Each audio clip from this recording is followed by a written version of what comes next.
की जगह बन जाएंगी। Bureau report.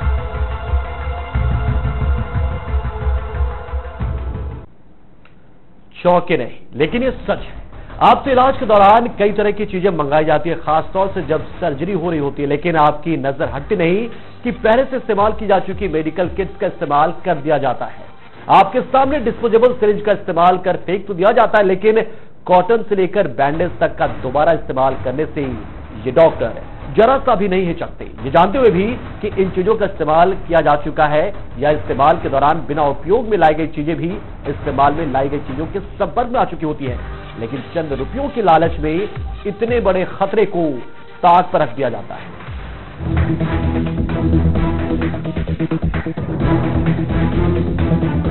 किसी अस्पताल में जब भी आप जाते हैं तो इस उम्मीद के साथ कि आप अपना बेहतर इलाज वहां करवा पाएंगे। उस दौरान आप पैसों की तनिक भी चिंता नहीं करते। आप अस्पताल और डॉक्टर के हर निर्देश का पालन करते हैं। इस दौरान बिना किसी जरूरत के भी कई बार तरह तरह के टेस्ट भी आप करवा डालते हैं, ये जानते हुए भी कि आपके पैसे लूटने का एक तरीका है। लेकिन इसी दौरान आपके इलाज में इस्तेमाल की जाने वाली कई तरह के उपकरणों और दवाइयों के साथ ही कई तरह के डिस्पोजेबल मेडिकल किट्स के जरिए अस्पताल और डॉक्टर चिन्नी चोरी करने से भी नहीं चूकते। बड़े शहरों और अस्पतालों में तो फिर भी आप सुरक्षित होते हैं, लेकिन छोटे शहरों और छोटे अस्पतालों में ये काम इतनी सफाई से कर लिया जाता है कि आपको पता तक नहीं चलता। आप सोचते हैं कि इलाज के दौरान जो बैंडेज, कॉटन सिरिंज या दूसरे डिस्पोजेबल किट आपने नर्स को लाकर दिए हैं, उन्हीं का इस्तेमाल आपके लिए किया जाएगा, लेकिन कई बार ऐसा होता नहीं। चंद रुपयों के लिए पहले से बचा कर रखे गए सामानों का इस्तेमाल आपके इलाज के दौरान कर लिया जाता है। ये पूरी तरह से गलत और नियमों का उल्लंघन है। इंडियन मेडिकल एसोसिएशन के राष्ट्रीय अध्यक्ष डॉक्टर के अग्रवाल की माने तो ऐसे अस्पताल या डॉक्टर के खिलाफ ऐसा करने पर कड़ी कार्रवाई की जा सकती है। गवर्नमेंट ऑफ इंडिया का बड़ा क्लियर कट सर्कुलर है, आईसीएमआर का भी सर्कुलर है, सब लोगों के सर्कुलर हैं कि हम डिस्पोजेबल्स को रीयूज नहीं कर सकते। लेकिन हाँ, अगर आप उसको रीयूज करते हो तो वो एक ट्रायल होगा, उसके लिए कंसेंट चाहिए, एथिक्स कमेटी की परमिशन चाहिए। आज की डेट में कोई भी कैथेटर जो जिसके ऊपर में डीसीजीआई का ये लिखा हुआ है कि एक ही बार यूज करना है, रीयूज नहीं हो सकता।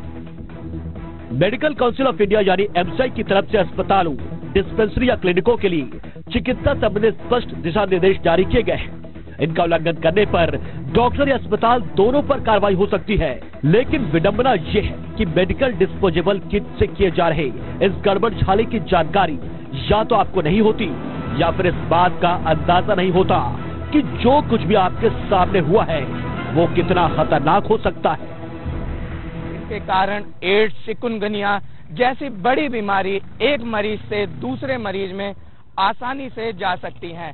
मेडिकल काउंसिल ऑफ इंडिया जिसकी गाइडलाइंस देश के सभी हॉस्पिटल फॉलो करते हैं, इस नियम को और मजबूत करने की जरूरत है कि ये जो प्राइवेट हॉस्पिटल हैं जो हर एक डिस्पोजल के नाम पर हर एक मरीज से 20 से 30 हजार का फायदा वसूलते हैं, कहीं ना कहीं उन पर रोकथाम लगाए जाएं और जो डिस्पोजल बार बार रीयूज होते हैं उसके लिए एक कड़ी गाइडलाइन लेकर आए।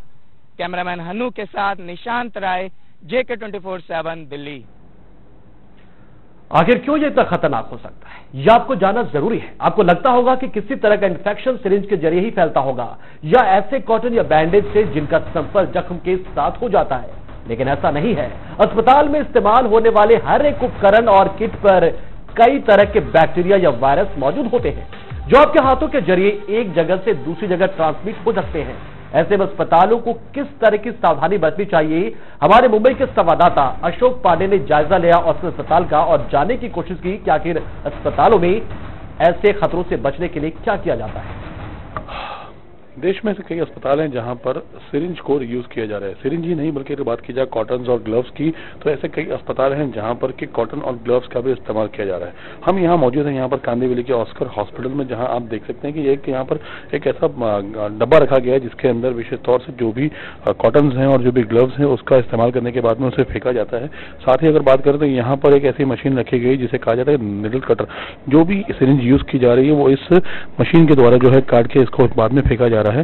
सारा काम यहाँ पे किया जा रहा है। यहाँ पर हमारे साथ मौजूद है हॉस्पिटल के ही डॉक्टर जिनका नाम किशोर नायक है। इनसे पूछेंगे जिस तरह के हालात है, जिस तरह से निडल्स को और चीजों को रीयूज किया जा रहा है वो पेशेंट्स के लिए कितने हानिकारक होते हैं। डॉक्टर साहब पहले तो बताइए कि जिस तरह से निडल्स का और ग्लव्स का जो रीयूज किया जा रहा है वो पेशेंट्स के लिए कितने हानिकारक है? ये तो सही मानों में बहुत हानिकारक है। एक्चुअली ऐसा होना नहीं चाहिए। ये बहुत ही गलत चीजें हैं जो हो रही है। इससे बाकी के इन्फेक्शन होने के चांसेस बहुत ज़्यादा रहते हैं, जैसे HIV हो गया या बाकी तरह के जो हॉस्पिटल एक्वायर्ड इन्फेक्शन है उसके चांसेस बढ़ जाते हैं। ये सही मानों में ये एक बहुत बड़ा ऑफेंस है जो बिल्कुल नहीं होना चाहिए।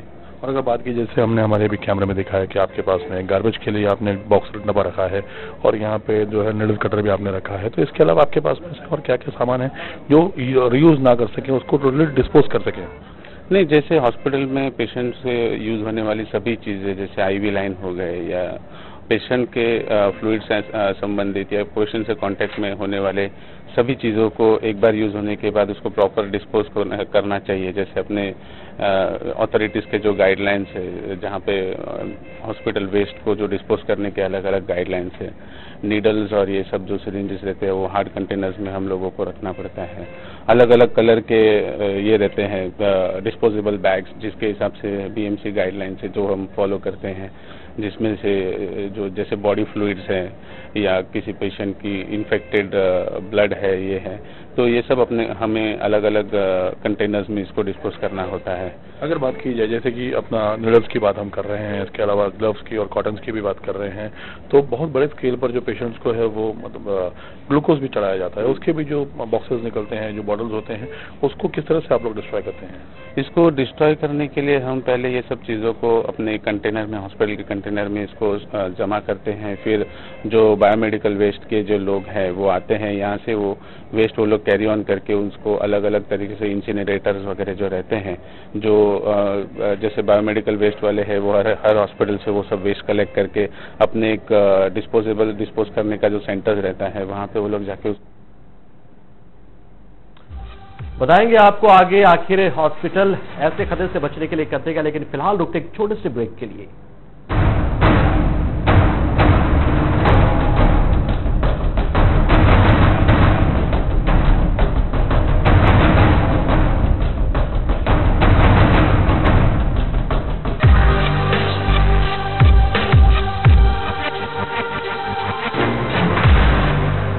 इंडिया का पहला स्मार्ट RO, इसका स्मार्ट ऐप समय से पहले करे सभी सेंटर को alert. Come on India, live pure. तुम प्रेगा केम लाने गए थे ना, ये सब क्या ले आए? You're welcome। बेबी प्लान कर रहे हैं या लाइब्रेरी खोल रहे हैं? वाह, मुझे लगा तुम खुश होगी। 100 बार तो बोल चुके ना मुझे तुम कि मैं सीरियस नहीं हूँ, सब भूल जाता हूँ। आई एम सॉरी यार, तुम कुछ नहीं भूलते। अच्छा चलो, प्रेगा केम निकालो।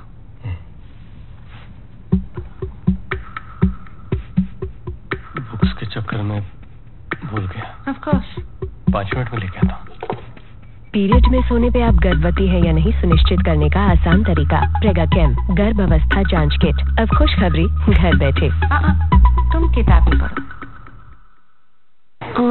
जैसे सूट टाइप, यू नो, मुझे ये ग्रीन या फिर ब्राउन।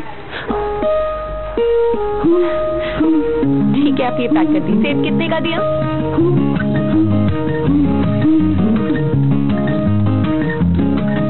बच्ची को संतरा ही पसंद है, यही दे दीजिए।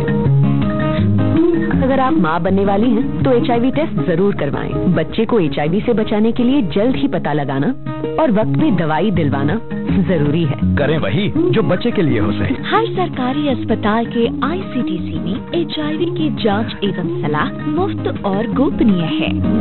When you shake hands with somebody, तो उनके फिंगरप्रिंट्स सिर्फ आपके हाथ पर नहीं, आपके दिल पर भी छप जाते हैं, जैसे आपका उसके साथ कोई रूहानी कनेक्शन हो। soulmates?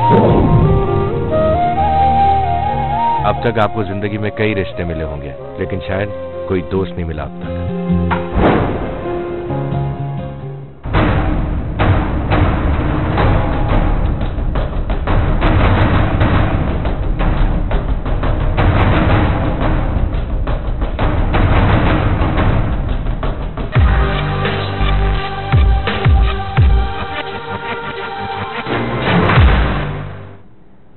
ब्रेक के बाद आपका एक बार फिर स्वागत। आप देख रहे हैं डिस्पोजल का गोरखधंधा खास पेशकश। अस्पतालों में इस खतरे से बचने के लिए हमेशा फुल सुरक्षा की व्यवस्था की जाती है ताकि किसी तरह के इन्फेक्शन को किसी भी सूरत में फैलने से रोक दिया जाए। इसके लिए अस्पतालों को खास ध्यान देना पड़ता है।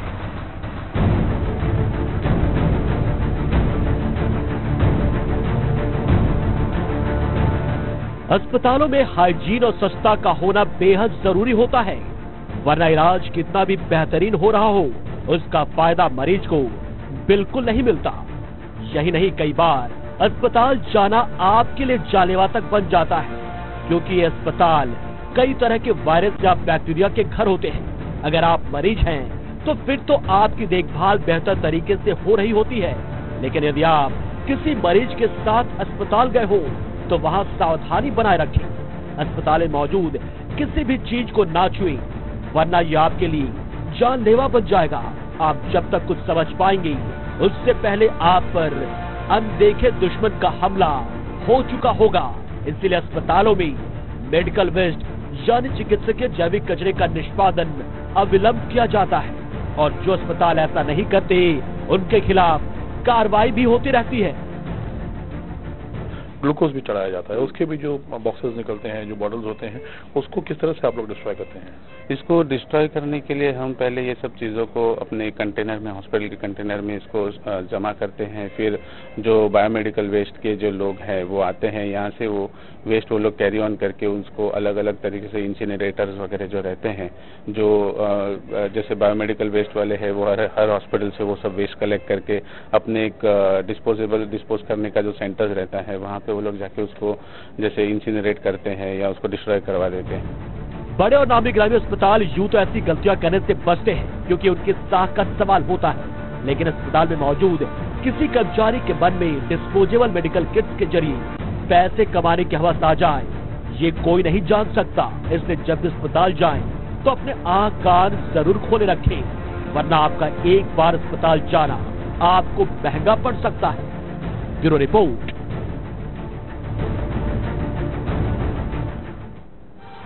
तो सोचिए अस्पताल में कितना खतरा आता है, लेकिन प्राय ऐसा देखने में आता है कि अस्पताल, नर्सिंग होम और पैथोलॉजी सेंटर से बायोमेडिकल वेस्ट ज्यादा निकलते हैं, मगर यहाँ का स्टाफ इससे लेकर गंभीर नहीं होता। आखिर ये बायोमेडिकल वेस्ट है क्या, मेडिकल वेस्ट का मैनेजमेंट क्या है, ये आपको दिखाते हैं ग्राफिक्स के जरिए।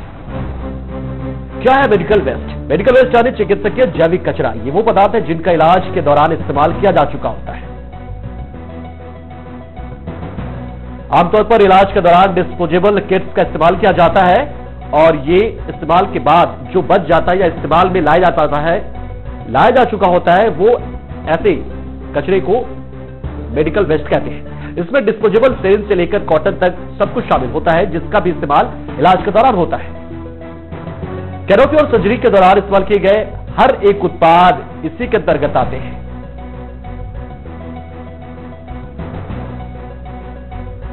यही इलाज के दौरान बच गए डिस्पोजेबल किट भी इसी श्रेणी के तहत आते हैं, क्योंकि कहीं ना कहीं कॉन्टामिनेशन जो है वो फैल चुका होता है, कॉन्टामिनेटेड हो चुके होते हैं बिना इस्तेमाल में लाए गए आपके दूसरे किट भी, यानी कि दूसरे सामान भी। इनका उचित तरीके से निस्तारण करना ही मेडिकल वेस्ट मैनेजमेंट कहलाता है।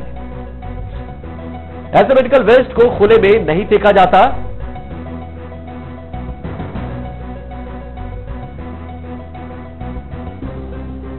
इसके लिए खास तरह की मशीनों का इस्तेमाल किया जाता है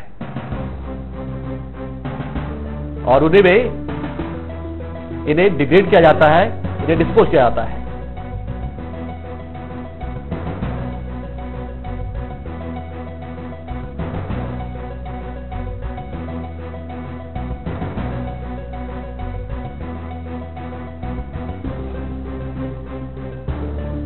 तो ऐसा नहीं करें पर इन्फेक्शन का खतरा बने रहता है।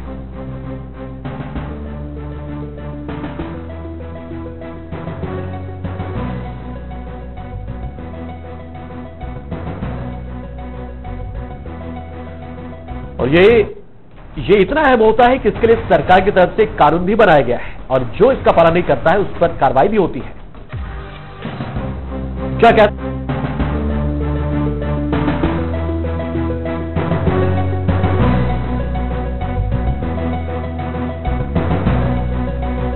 ये उन सभी लोगों पर लागू होता है जो ऐसे बायोमेडिकल कचरे को इकट्ठा करने, उत्पन्न करने, प्राप्त करने में या ट्रांसपोर्ट, डिस्पोज करने में शामिल रहते हैं। ये नियम अस्पताल, नर्सिंग होम, क्लिनिक, डिस्पेंसरी, पशु संस्थान, पैथोलॉजिकल लैब और ब्लड बैंक पर लागू होता है।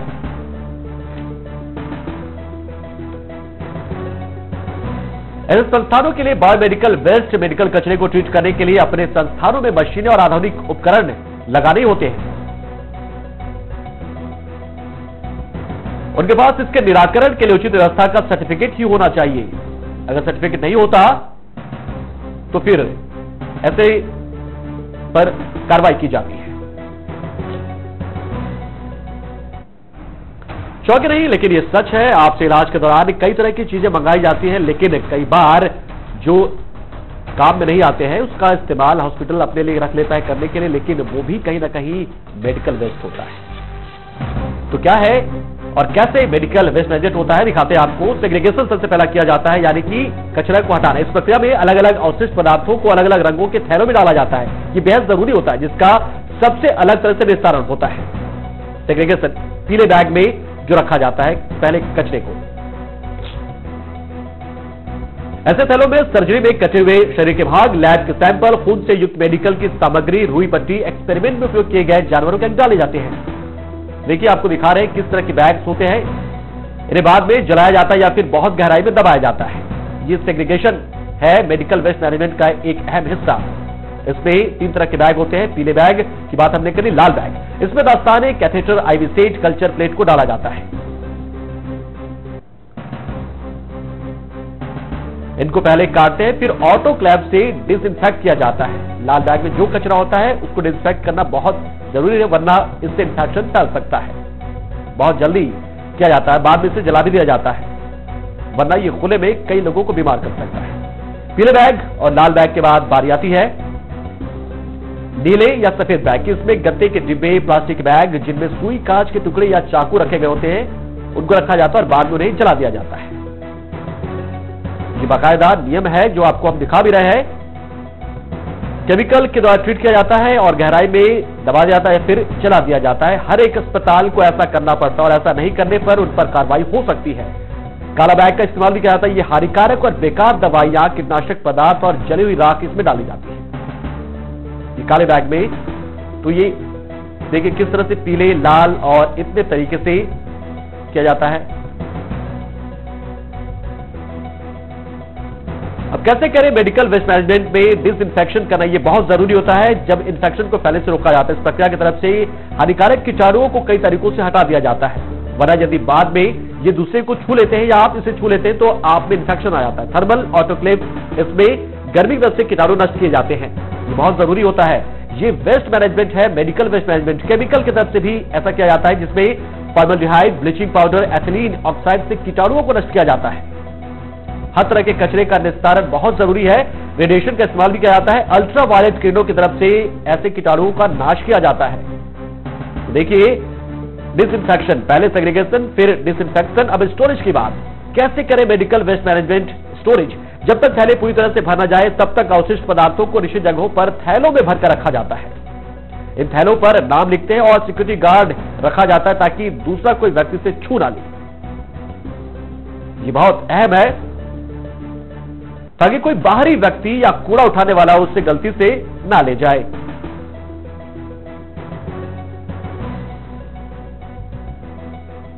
बाद में अस्पताल की निश्चित गाड़ियों में रखकर उन्हें जलाने या दफनाने के लिए भेज दिया जाता है।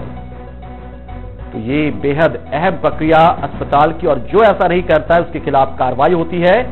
अस्पताल के अंदर और बाहर ले जाया जाता है ट्रांसपोर्ट के जरिए। ये भी एक बड़ा हिस्सा होता है वेस्ट मैनेजमेंट का। खास तरह की गाड़ियां होती है, इसमें किसी दूसरी तरह के कूड़े को नहीं पहना जाता, कूड़े को नहीं रखा जाता, और कर्मचारी जो भी इसमें काम करता है वो दस्ताने पहनते हैं और इस तरह से कूड़े का निपटारा होता है वेस्ट मैनेजमेंट का। तो आपने जान लिया कि कैसे मेडिकल डिस्पोजेबल किट्स आपके लिए खतरे में डालने वाले बन सकते हैं और अस्पतालों को ये बात अच्छी तरह से मालूम होता है। बावजूद यदि कोई अस्पताल ऐसा करता है तो आप इसकी जानकारी मेडिकल काउंसिल ऑफ इंडिया को दे सकते हैं। फिलहाल इस खास पेशकश में इतना ही, लेकिन इस खबर को देखने के बाद अपने आंख कान खोले रखें, क्योंकि आपके आसपास कुछ भी ऐसा हो सकता है जो आपके लिए जानलेवा हो सकता है। नमस्कार।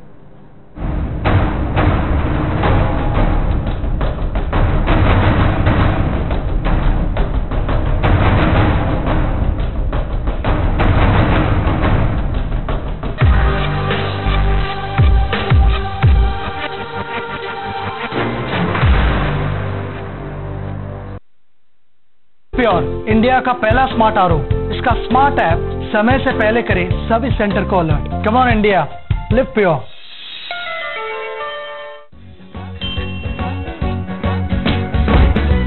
मुझे ट्यूशन चाहिए। तो अपने पापा से कहो तुम्हारे लिए कोई खड़ूस सी टीचर ढूंढ ले। Combined studies? No. Picnic? No. Disco? खिसको? नो। यस यार। जैसे सूट टाइप, यू नो, मुझे ये ग्रीन या फिर ब्राउन। ठीक है, आप ये पैक कर दी। सेब कितने का दिया?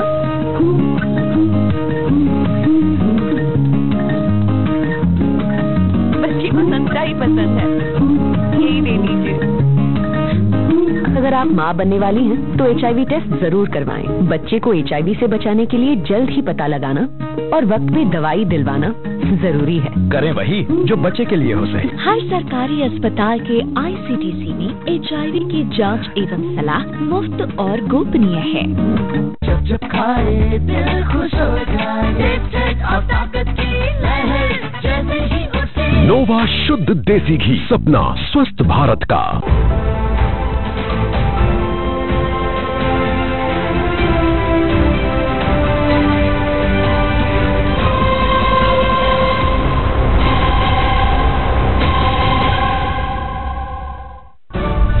नए विचार आएंगे तो नए रास्ते खुलेंगे।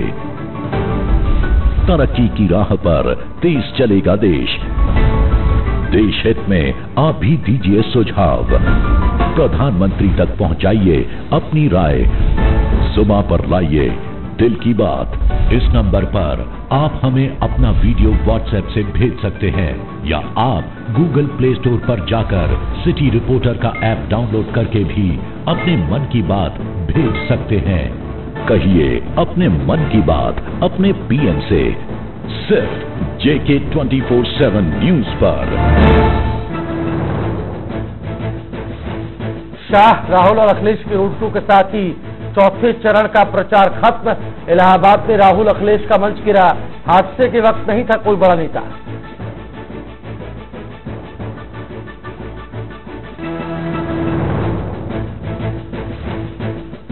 महाराष्ट्र में BMC चुनाव खत्म। रुझानों में बीजेपी शिवसेना में टक्कर।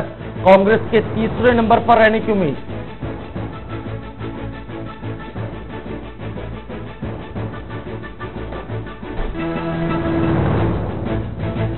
दिल्ली हाईकोर्ट से केंद्रीय मंत्री स्मृति ईरानी को भारी राहत। सार्वजनिक नहीं होगी स्मृति ईरानी की मार्कशीट। दिल्ली हाईकोर्ट ने लगाई अंतरिम रोक।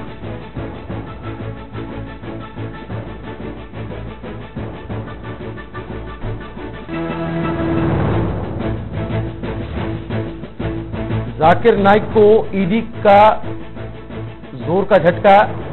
वीडियो कॉन्फ्रेंसिंग के जरिए बयान दर्ज कराने की मांग को किया खारिज। दोबारा समन जारी कर ईडी करेगा जवाब तलब।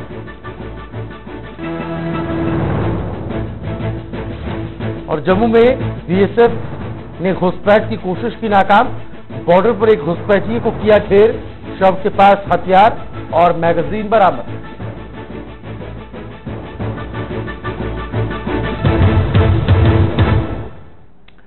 नमस्कार, स्वागत है आपका। आपके साथ मैं हूं भुवन शर्मा। उत्तर प्रदेश में चौथे चरण का चुनाव प्रचार थम गया है। अब 23 फरवरी को 12 जिलों की 53 विधानसभा सीटों पर वोट डाले जाएंगे, लेकिन जीतेगा वही जिसे जनता चुनेगी।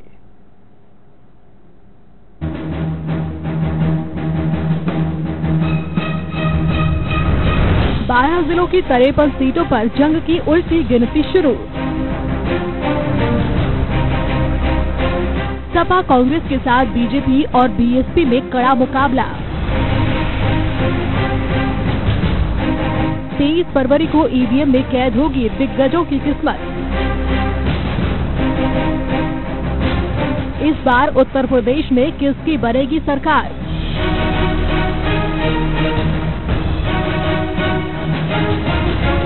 यूपी का महासंग्राम अब चौथे दौर में पहुंच गया है। प्रदेश के 12 जिलों की 53 सीटों पर 23 फरवरी को मतदान होगा, जिसमें 680 उम्मीदवारों की किस्मत का फैसला होगा। इनमें 60 महिला उम्मीदवार हैं। चौथे चरण में 13 सीटें सुरक्षित हैं। चौथे दौर में किन किन जिलों में होगी वोटिंग? चौथे दौर के चुनाव प्रचार के आखिरी दिन सभी पार्टियों ने अपनी पूरी ताकत झोंक दी। रैली, रोड शो और नुक्कड़ सभा के जरिए नेताओं ने वोटरों को अपने पक्ष में लुभाने की पूरी कोशिश की। माना जा रहा है कि इस दौर में मुख्य मुकाबला सपा कांग्रेस गठबंधन के साथ बीजेपी और बीएसपी के बीच है। चौथे दौर में रायबरेली, प्रतापगढ़, कौशाम्बी, इलाहाबाद, जालौन, झांसी, ललितपुर, महोबा, बांदा, हमीरपुर, चित्रकूट और फतेहपुर जिलों में वोटिंग होगी। 53 सीटों का चुनावी समीकरण। सबसे ज्यादा 26 उम्मीदवार इलाहाबाद उत्तरी सीट से अपनी किस्मत आजमा रहे हैं, तो वहीं फतेहपुर के खागा, कौशाम्बी के मंझनपुर और प्रतापगढ़ के कुंडा में सबसे कम 6 उम्मीदवार अपनी किस्मत आजमा रहे हैं। चौथे दौर के इस चुनाव में समाजवादी पार्टी की साख दांव पर है, क्योंकि 2012 में चौथे चरण में इन 53 सीटों पर हुए चुनाव में सपा को 24 सीटों पर कामयाबी मिली थी। इसके अलावा बीएसपी ने 15, कांग्रेस ने 6, बीजेपी ने 5 और पीस पार्टी ने 3 सीटें जीती थी। लेकिन इस बार चुनावी समीकरण बदले हुए हैं।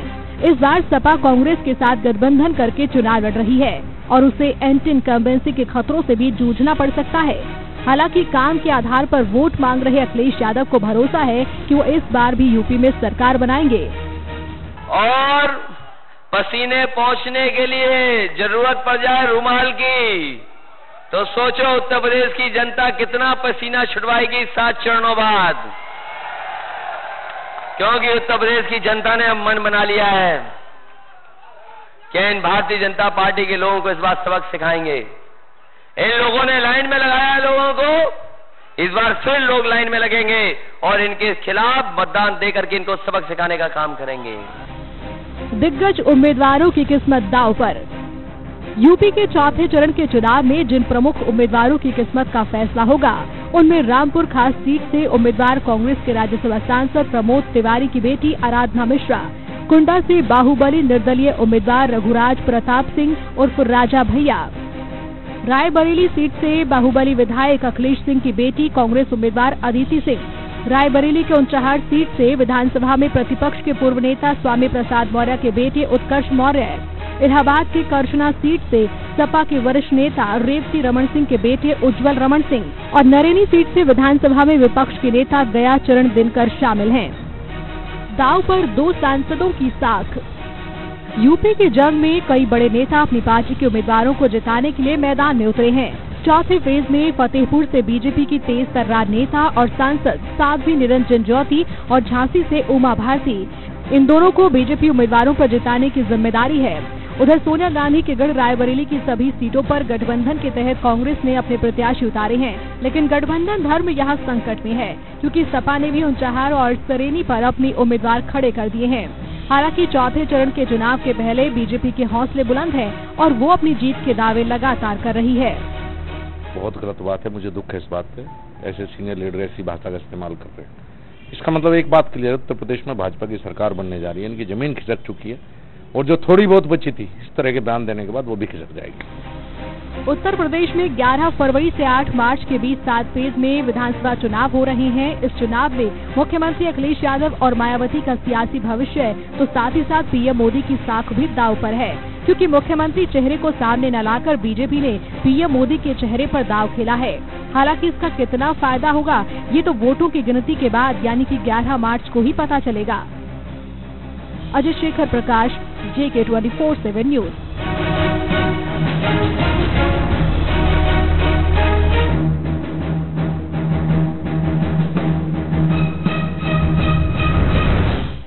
यूपी में चौथे चरण के मतदान से पहले प्रचार के आखिरी दिन बीजेपी और एसपी कांग्रेस गठबंधन ने प्रचार में अपनी पूरी ताकत झोंक दी।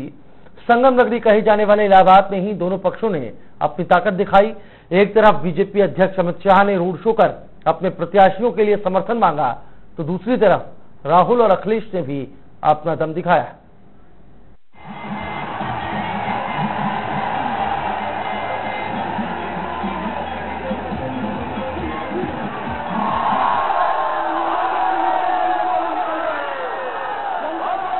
अमित शाह जी जिंदाबाद।